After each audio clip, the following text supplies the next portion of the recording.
Psychologists define overthinking as repetitive, unproductive thought about problems or concerns. Sometimes it's called rumination.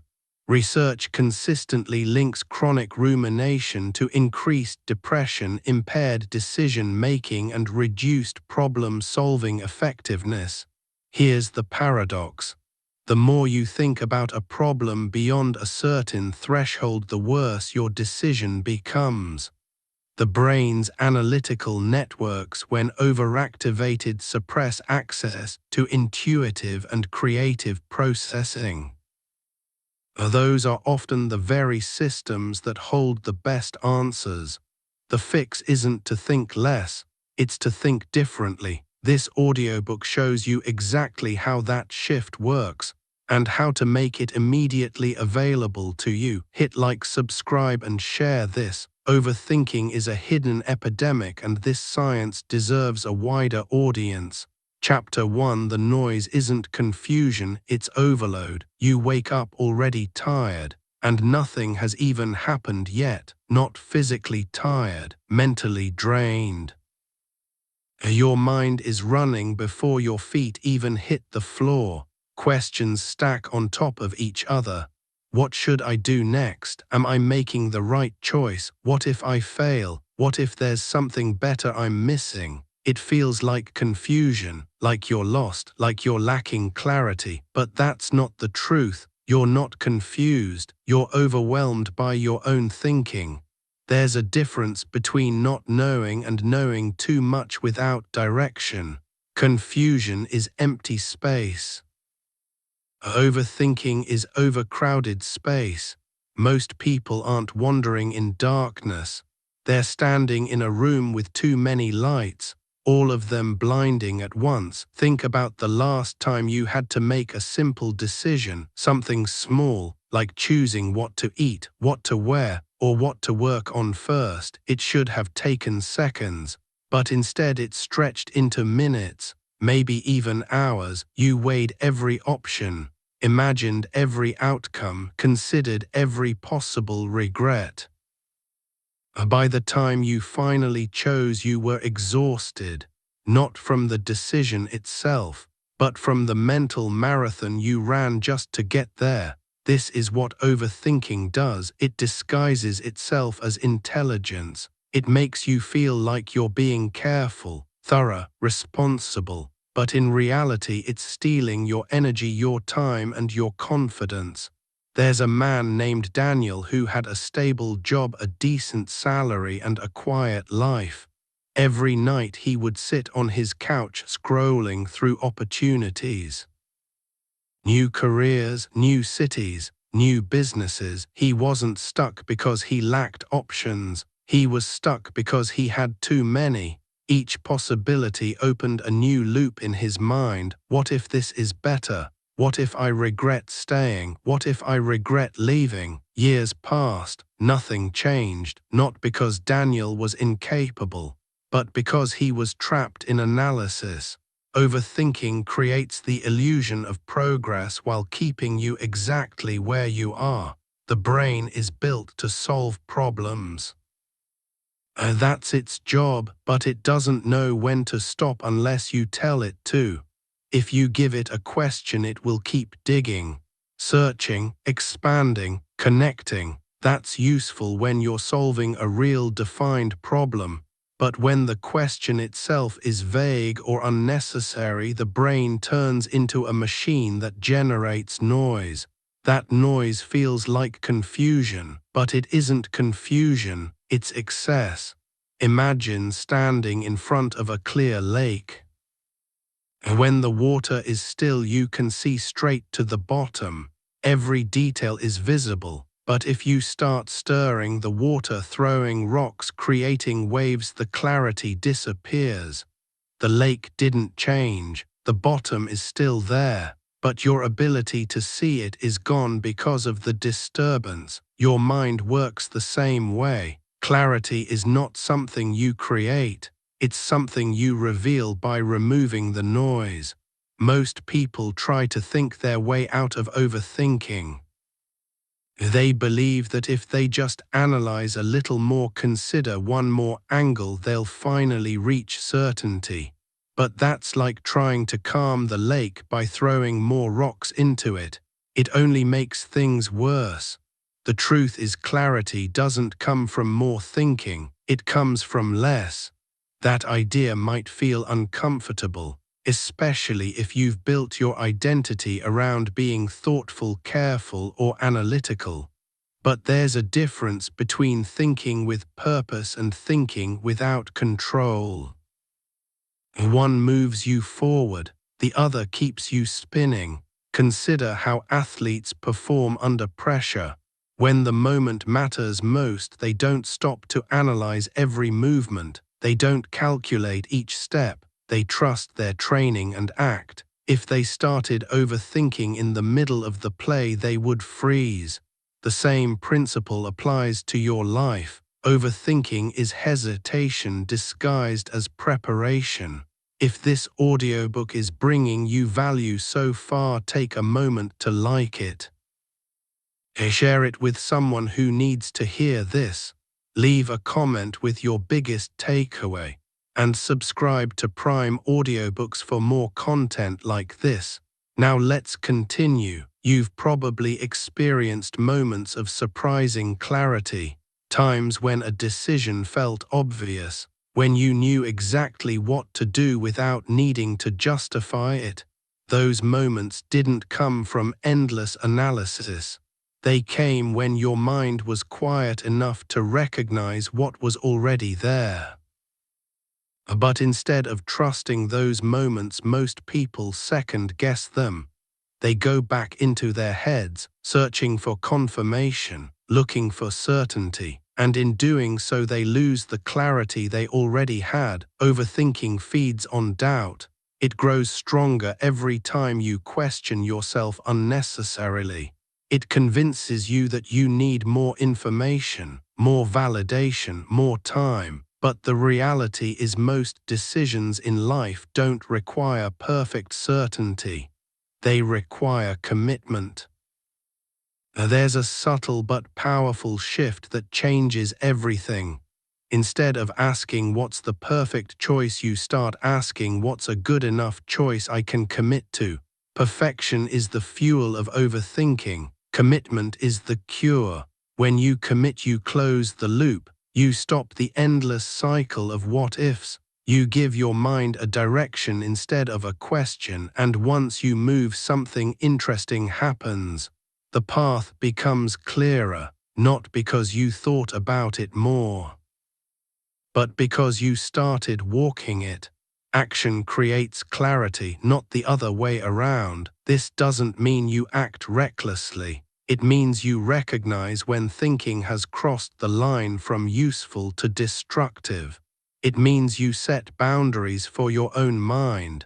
You can decide that certain decisions get 5 minutes of thought, not 5 days. You can decide that once you've gathered basic information, you move forward. You can decide that your energy is too valuable to waste on endless loops. Overthinking thrives in open-ended spaces. It needs unlimited time, unlimited possibilities, unlimited questions. When you limit those, you weaken its grip. Another important truth is this: overthinking is often driven by fear. Fear of failure, fear of judgment, fear of making the wrong choice. The mind tries to protect you by analyzing every possible risk. But in doing so, it creates a different kind of risk. The risk of never moving at all.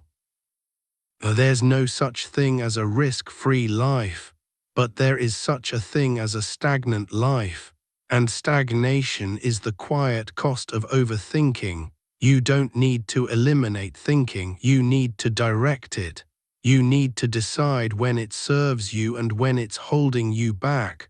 That awareness alone starts to break the pattern. When you catch yourself replaying the same thought for the 10th time, that's not insight, that's a loop. When you're imagining every possible negative outcome without taking any action, that's not preparation, that's avoidance. The first step to fixing overthinking is recognizing it for what it is, not intelligence, not responsibility, not caution, but excess. You are not confused, you are overloaded, and once you see that clearly, you can start doing something about it. You can begin to trust that not every thought deserves your attention. You can learn to let questions go unanswered. At least for now, you can choose action over analysis, progress over perfection, because the life you want isn't waiting on you to think harder, it's waiting on you to move. And as you sit with that, consider this quietly. How many decisions have you delayed because you were searching for certainty? How much energy have you spent trying to think your way to a perfect answer? And what would change if instead of waiting for clarity, you allowed action to create it? Chapter 2: The Trap of Endless Possibilities. You've already seen that what feels like confusion is often just mental overload. A mind crowded with too many thoughts competing for attention. You've begun to recognize that clarity doesn't come from thinking more but from removing the noise. And now there's a deeper layer to confront, one that quietly fuels that overload every single day. The modern world doesn't suffer from a lack of options, it suffers from too many. You can choose your career, your city, your lifestyle, your relationships, your identity. You can scroll through thousands of opinions, watch endless comparisons, and explore limitless paths without ever leaving your chair. It feels like freedom, it feels like opportunity. But without control, it becomes a trap. The more options you have, the harder it becomes to choose. Not because you're incapable, but because every option creates a new branch of thought. Every path you don't take becomes a question mark. What if that one was better? What if you missed out? What if you chose wrong? This is how overthinking tightens its grip, not through lack, but through abundance. There's a woman named Erica who spent years trying to decide what business to start. She had ideas constantly: a fitness brand, a skincare line, an online course, a consulting service. Every week a new direction felt like the right one. She researched, planned, imagined outcomes and mapped possibilities, but she never committed. Because every time she got close, another idea would appear and her mind would pull her back into comparison. Years passed, and all she had were notebooks filled with plans and a growing sense of frustration, not because she lacked ambition, but because she never chose a lane long enough to build momentum. That's the cost of endless possibilities. They don't just give you freedom, they demand discipline. Without discipline, options become distractions. Think about a simple example. Walk into a restaurant with a small menu and you'll decide quickly. Walk into one with a massive menu and suddenly you're stuck. You reread descriptions, compare dishes, second-guess your instincts. Even after you order, there's a lingering thought that maybe something else would have been better. That feeling doesn't come from confusion, it comes from excess choice. Your life works the same way. When you try to keep every door open, you end up walking through none of them. There's a quiet fear behind this behavior, the fear of closing the wrong door, the fear that by choosing one path you're losing all the others, and that fear keeps you in a constant state of hesitation. But here's the reality most people avoid. Every decision closes doors. That's not a flaw in the system. That is the system. You cannot move forward without letting go of alternatives. And yet overthinking convinces you that you should somehow keep all possibilities alive until you find absolute certainty. It whispers that you should wait just a little longer, gather just a little more information, think just a little deeper. But certainty doesn't come from keeping doors open. It comes from walking through one and committing to it. The most successful people you see aren't the ones who had the most options. They're the ones who chose a direction and stayed with it long enough to see results. They didn't eliminate doubt, they learned to move with it. This is where a powerful shift happens. Instead of asking what's the best possible option, you start asking what's a solid option I can fully commit to right now. That shift changes everything, because once you commit, your energy stops spreading thin across endless possibilities. It concentrates, it builds, it compounds. Progress becomes visible. And with progress comes confidence. But as long as you stay in the loop of comparison, your energy stays divided. You're not building anything, you're just evaluating everything. There's another hidden layer to this trap, the illusion that more options mean better outcomes. That if you just keep exploring, you'll eventually find the perfect path. But perfection is not something you discover. It's something you create through consistency. A path becomes right because you invest in it, not because it was flawless from the start. Think about relationships, careers, skills. None of them begin perfectly. They become valuable over time because of the effort you put in. But overthinking interrupts that process. It pulls you away too early, convincing you that something else might be better before you've given anything a real chance. This constant switching keeps you at the starting line. You don't need more options, you need fewer better commitments. That doesn't mean limiting your ambition, it means focusing it. It means deciding that your energy is too valuable to scatter across every possibility. It means choosing depth over variety. There's a practical way to apply this immediately. Start by setting boundaries on your options. Not everything deserves equal consideration. Not every idea needs exploration. You can decide that only a few paths get your attention at a time. And once you choose, you give it a defined period of commitment. Not forever, but long enough to create real movement. During that time, you don't revisit the decision. You don't reopen closed doors. You stay with the path and see what happens. This simple structure breaks the cycle of endless comparison. Because overthinking thrives on revisiting decisions, it needs you to keep questioning, keep doubting, keep reopening possibilities. When you remove that behavior, you weaken its influence.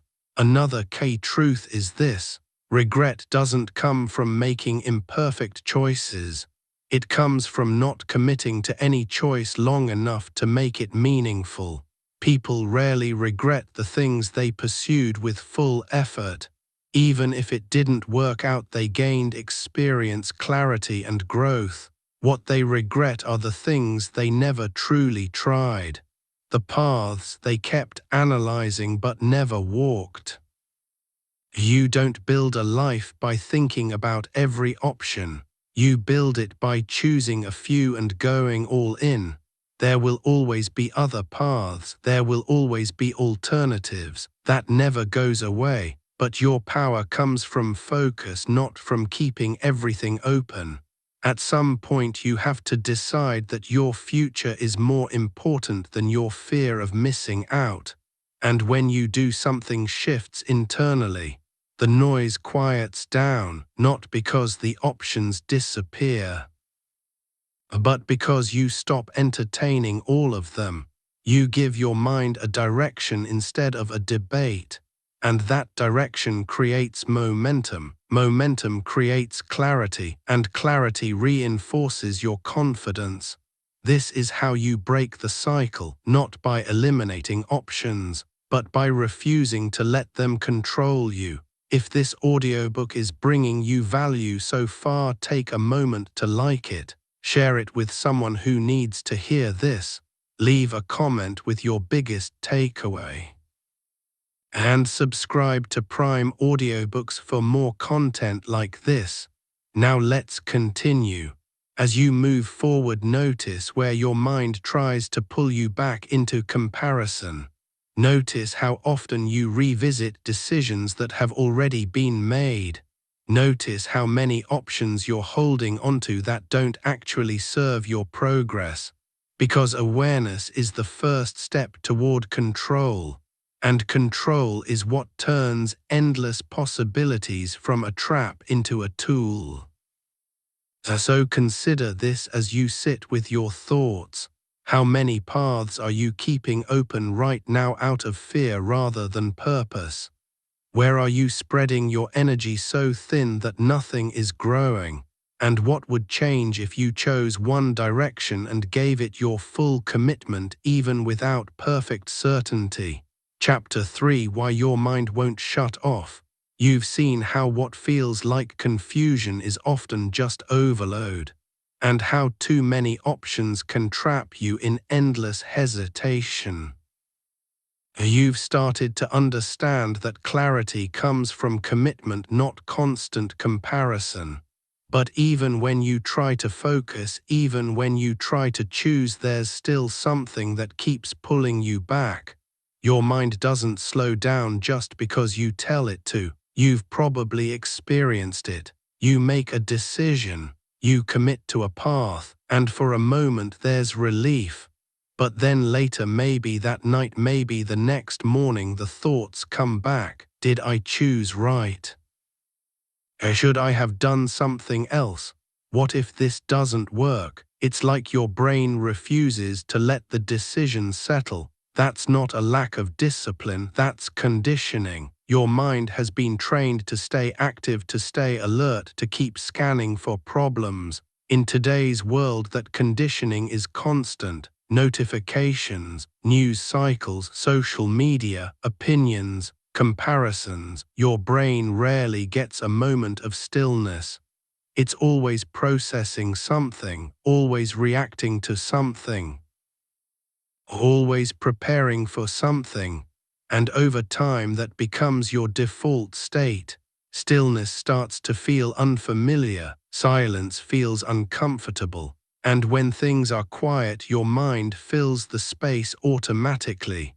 It generates thoughts not because they're necessary, but because it's used to running. Think of your mind like an engine that's been left on for too long. Even when you're parked, it keeps humming. It doesn't know how to turn off because it hasn't been given the chance to. There's a man named Victor who couldn't relax even when everything in his life was stable. Good job, steady income, supportive family. On paper everything was fine, but internally his mind was always racing. He would sit down to rest, and within seconds he was thinking about work, about future plans, about potential problems that hadn't even happened. He wasn't trying to think, it was happening automatically. That's the reality for most people. Overthinking isn't always a conscious choice, it's a habit, and like any habit, it runs on repetition. The more you engage with your thoughts, the stronger the pattern becomes. The more you analyze, question, and revisit, the more your brain learns that this is what it's supposed to do. So when you try to stop, it resists, not because something is wrong, but because this is what it's practiced. This is where most people make a critical mistake. They try to fight their thoughts directly. They tell themselves to stop thinking, to calm down, to relax, but that approach usually backfires, because now you're thinking about not thinking. You've just added another layer to the noise. The solution isn't to force silence, it's to stop feeding the noise. There's a difference between having a thought and engaging with it. Thoughts will appear, that's normal, that's automatic, but what you do next is where your power lies. When a thought shows up, especially one rooted in doubt or fear, you don't have to follow it. You don't have to analyze it, expand it, or solve it immediately. You can let it pass. At first, that feels unnatural. Your instinct is to grab onto the thought and run with it. But over time, as you practice letting thoughts come and go without engagement, something shifts. The intensity decreases. The frequency drops, the noise starts to fade, because you're no longer reinforcing it. Think about it like this. Every time you engage with a thought, you're casting a vote for that pattern to continue. You're telling your brain this is important, keep doing this. But when you don't engage, when you let it pass without reaction, you're withdrawing that vote. And eventually the pattern weakens. This doesn't happen overnight. Your mind has been running this way for years. It takes consistency to change it, but the process is simple even if it's not easy. Another important layer to understand is that your mind is not always trying to help you in the way you think. It's trying to protect you. It scans for risks, for potential problems, for anything that could go wrong. That's its job. But in a modern environment where physical danger is rare, that protective instinct gets redirected. Instead of scanning for real threats, it starts scanning for hypothetical ones. What if this decision fails? What if people judge me? What if I'm not good enough? These aren't immediate dangers, but your brain treats them like they are. And so it keeps thinking, keeps analyzing, keeps trying to find a way to eliminate the risk. But here's the truth: you cannot think your way out of uncertainty. No amount of analysis will remove every risk. No amount of planning will guarantee a perfect outcome. And trying to achieve that level of certainty is what keeps your mind running endlessly. At some point, you have to accept that uncertainty is part of the process, not something to eliminate, but something to move with. When you stop expecting your thoughts to give you complete certainty, you stop chasing them so aggressively. You allow space for action even when things aren't perfectly clear. There's also a physical component to this that often gets ignored. Your body and mind are connected. When your body is constantly stimulated, tense, or fatigued, your mind reflects that state.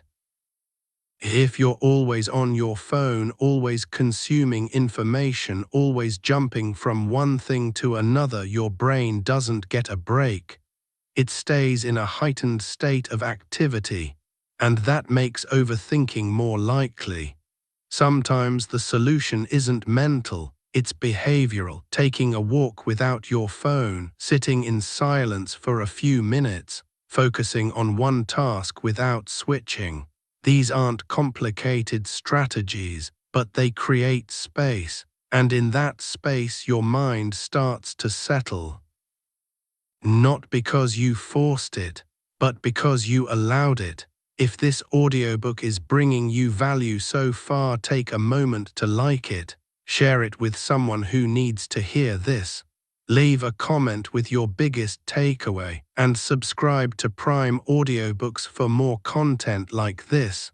Now let's continue. As your mind begins to quiet even slightly, you'll notice something important. The urgency behind your thoughts starts to fade. What once felt like something you had to solve immediately begins to feel less intense. And that changes your relationship with your thinking. Instead of being pulled into every thought, you start observing them. Instead of reacting automatically, you gain a moment of choice. That moment is where control begins. You don't need to eliminate overthinking completely. That's not realistic. What you need is the ability to recognize when it's happening and choose not to engage. Because once you have that, the pattern loses its power. Your mind may still generate noise, but it no longer controls your actions, and that's the shift that matters. So as you reflect on this, notice where your thoughts feel automatic, where they seem to run without your permission. Notice how often you try to fight them instead of simply letting them pass. And consider what might change if you stopped trying to control every thought and instead focused on what you choose to engage with. Chapter 4: Action is the Antidote.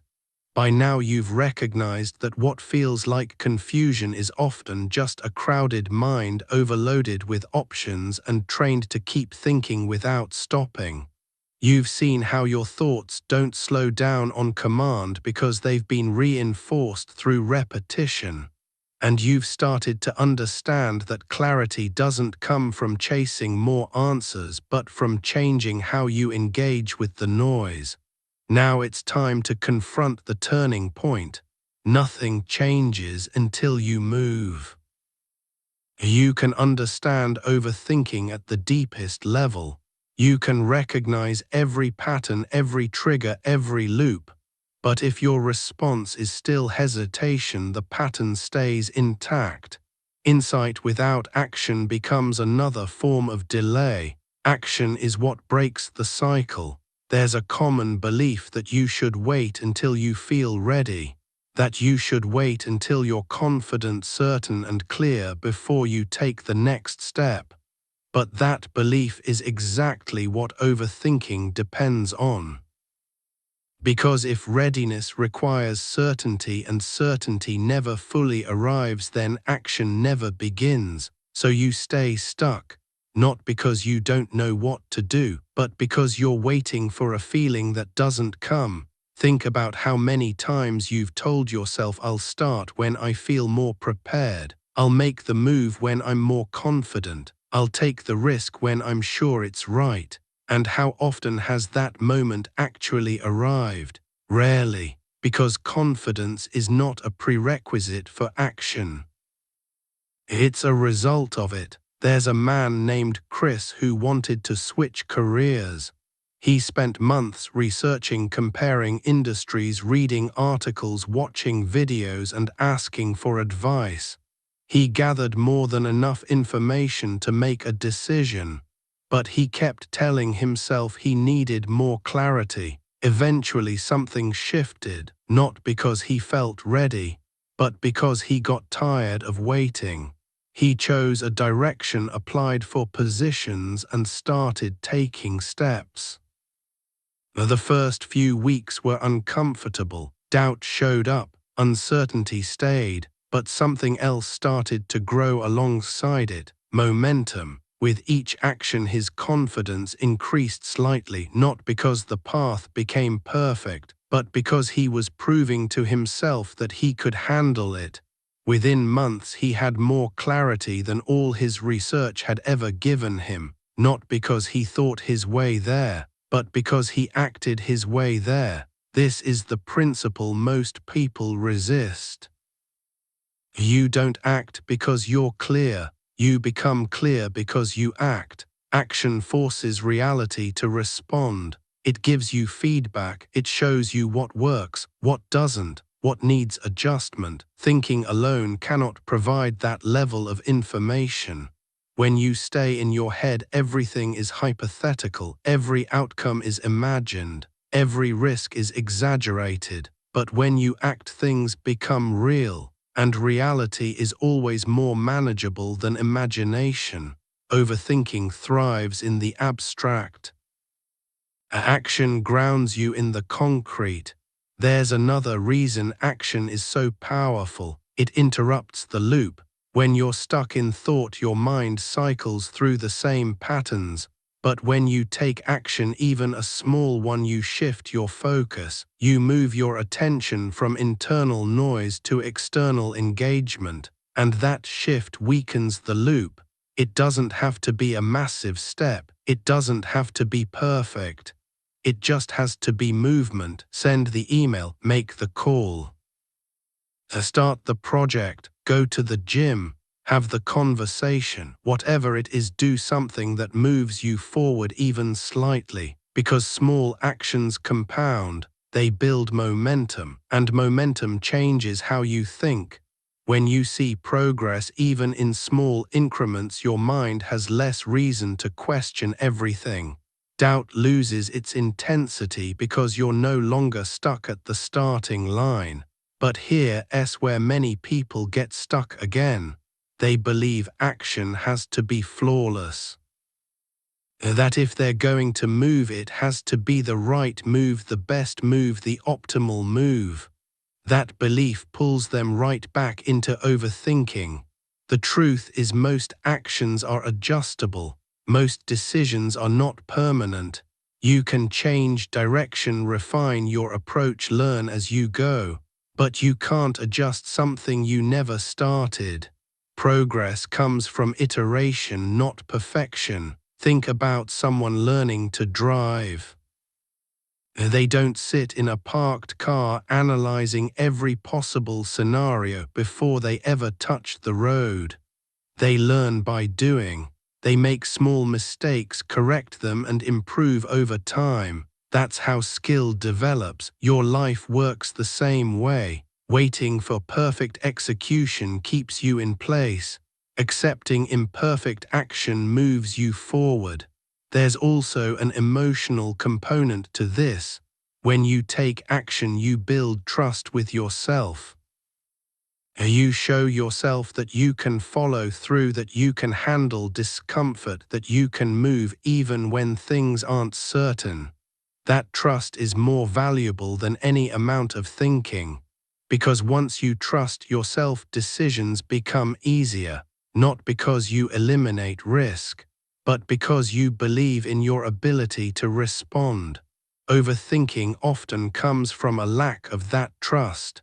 The mind keeps searching for the perfect answer because it doesn't fully believe you can handle the outcome.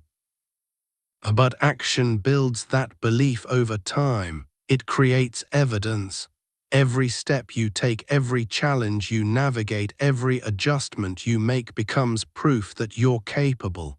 And that proof quiets the need to overanalyze everything. If this audiobook is bringing you value so far, take a moment to like it. Share it with someone who needs to hear this. Leave a comment with your biggest takeaway. And subscribe to Prime Audiobooks for more content like this. Now let's continue. As you begin to apply this, you'll notice resistance. Your mind will still try to pull you back into thinking. It will suggest waiting, preparing more, considering other options. That's normal. That's the pattern, trying to maintain control. But now you recognize it, and recognition gives you a choice. You don't have to eliminate the resistance. You just have to move with it. Take the action anyway. Let the doubt exist in the background while you step forward. Because courage is not the absence of doubt, it's the decision to act despite it. Over time, this becomes your new pattern. Instead of thinking first and acting later, you begin to act and adjust as you go. Instead of waiting for clarity, you create it through movement. And something powerful happens when you operate this way. Life starts to feel less overwhelming. Not because everything is figured out, but because you're no longer trying to figure everything out before you begin. You're engaging with the process instead of analyzing it from a distance. That shift changes everything. So as you move forward, pay attention to where you're hesitating. Notice the moments where you're waiting for certainty instead of taking a step. And consider what would happen if instead of waiting you chose one small action and took it immediately. Chapter 5: Discipline over Emotion. You've seen how a crowded mind creates the illusion of confusion. how endless options keep you stuck, and how your thoughts keep running because they've been trained to. You've also learned that action is what breaks the cycle, not more analysis. But there's one final barrier that quietly pulls you back even after you've started moving: your emotions. You wake up one day feeling motivated, clear, ready to take action. You follow through, you make progress, and everything feels aligned.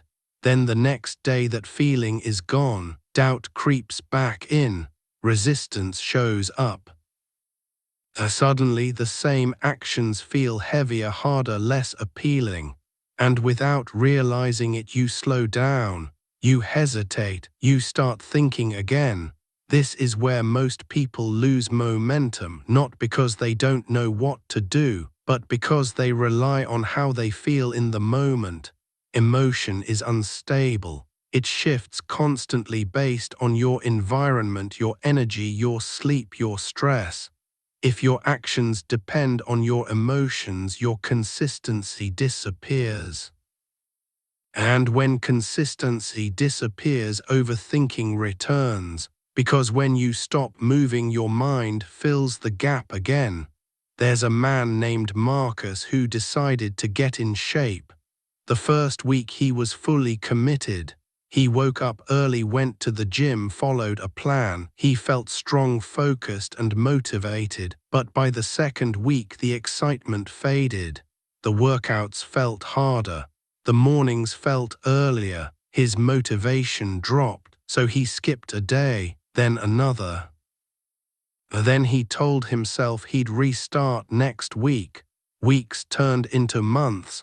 Marcus didn't fail because he lacked knowledge. He knew exactly what to do. He failed because he depended on motivation instead of discipline. Motivation gets you started. Discipline keeps you going. This applies to every area of your life: work, health, relationships, decisions. If you only act when you feel like it, you will always be inconsistent. And inconsistency feeds overthinking. Because every time you stop, your mind reopens the questions. Should I keep going? Is this worth it? Is there a better way? The loop starts again. Discipline closes that loop. Discipline says, this is what I'm doing regardless of how I feel today. That doesn't mean ignoring your emotions completely. It means not letting them dictate your actions. It means understanding that feelings are temporary, but your direction needs to be stable. Think about professionals in any field. Athletes, business owners, creators. They don't wake up every day feeling inspired. They don't rely on emotion to guide their behavior. They rely on structure. They have routines, standards, and commitments that don't change based on mood. That's what creates consistency. And consistency is what builds results. Overthinking thrives in inconsistency. It needs you to stop and start, to question and reconsider, to drift without direction. But when you operate with discipline, you remove those gaps. You reduce the space where overthinking can take over. There's a simple way to understand this. Emotion asks, do I feel like doing this today? Discipline answers, it doesn't matter. That answer might feel harsh, but it's freeing, because it removes the need to negotiate with yourself every day. It removes the internal debate. When you know what you're going to do regardless of how you feel, you don't waste energy deciding. You just execute. That execution builds momentum, and momentum reinforces clarity. This is especially important when you're dealing with decisions you've already made. Once you've chosen a path, your job is not to keep questioning it. Your job is to follow through. But emotion will try to pull you back. It will introduce doubt, discomfort, and second guessing. It will make the path feel uncertain again. That's where discipline steps in. It keeps you moving even when your mind starts to wander. There's also a deeper layer to this. Discipline builds identity. Every time you follow through on something you said you would do, you reinforce a belief about yourself. You start to see yourself as someone who acts, someone who commits, someone who doesn't back out when things get uncomfortable. That identity is powerful, because once you see yourself that way, your decisions become easier. You don't question as much. You don't hesitate as much. You trust your ability to stay consistent, and that trust reduces overthinking. On the other hand, every time you rely on emotion and break your commitment, you weaken that identity. You create doubt about your own consistency, and that doubt feeds the need to overanalyze everything. So the goal is not to feel better before you act. The goal is to act regardless of how you feel. That might mean working when you don't feel like it, showing up when it's inconvenient, continuing when progress feels slow, because those are the moments that matter most. Anyone can act when they feel good. Discipline is proven when you act when you don't. If this audiobook is bringing you value so far, take a moment to like it, share it with someone who needs to hear this, leave a comment with your biggest takeaway, and subscribe to Prime Audiobooks for more content like this. Now let's continue. As you build this discipline, something shifts internally. Your emotions still exist, but they lose their control over your actions. You stop waiting for the perfect feeling and start relying on your commitments, and that creates stability. With stability, your mind has less reason to question everything, because your direction doesn't change based on temporary states. This doesn't mean you never adjust your path. It means you don't adjust it impulsively. You don't let a bad day or a moment of doubt dictate your decisions. You evaluate when necessary, but you execute consistently. That balance is what keeps you moving forward without falling back into overthinking. Because at its core, overthinking is indecision. It's the inability to commit and follow through. Discipline removes that indecision by replacing it with action. Not perfect action, not emotional action, but consistent action. And over time, that consistency builds something stronger than motivation. It builds reliability. You become someone who can be counted on, not just by others, but by yourself. And when you can rely on yourself, your need to question everything decreases. Your mind quiets down, not because there are no thoughts, but because there is direction. So as you reflect on this, notice where your actions are tied to your emotions. Notice where you're waiting to feel ready instead of moving forward anyway. And consider what would change if, instead of asking how you feel, you focused on what you've committed to doing regardless of the answer. Chapter 6: The Quiet Mind That Moves Forward. You've seen how a crowded mind creates the illusion of confusion, how too many options keep you stuck, and how your thoughts continue running because they've been trained to.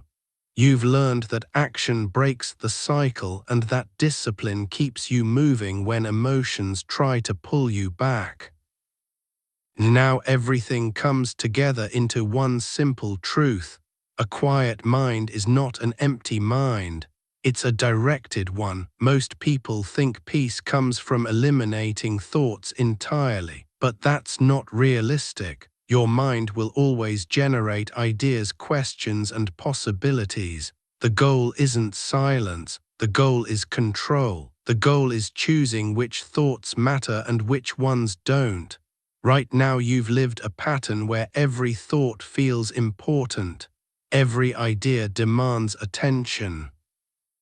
Every doubt feels like something you need to solve.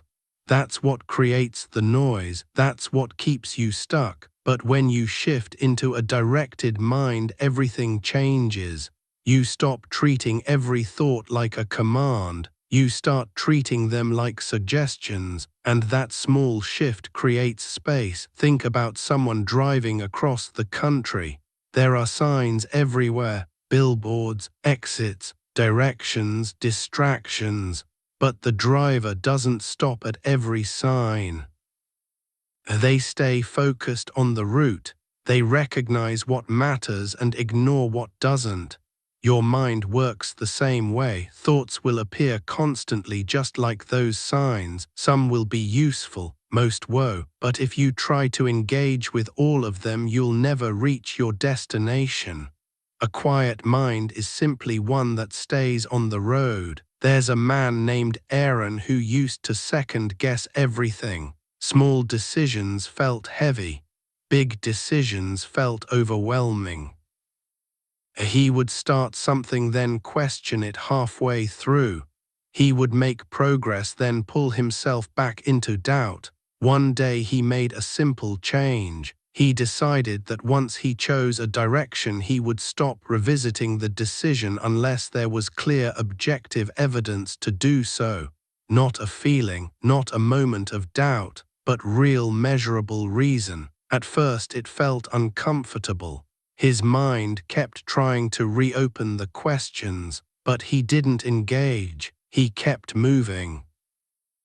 Days turned into weeks and something surprising happened.